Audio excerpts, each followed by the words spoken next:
Lord శివుడు మహిమాన్వితమైన హిమాలయాల్లో ప్రయాణించాడు.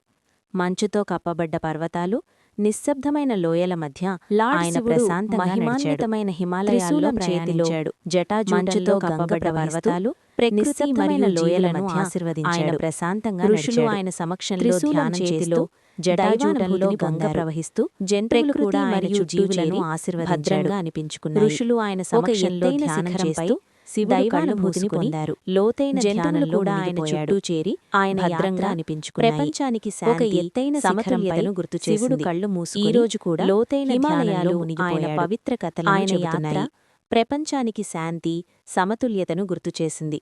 ఈ రోజు కూడా హిమాలయాలు ఆయన పవిత్ర కథలను చెబుతున్నాయి.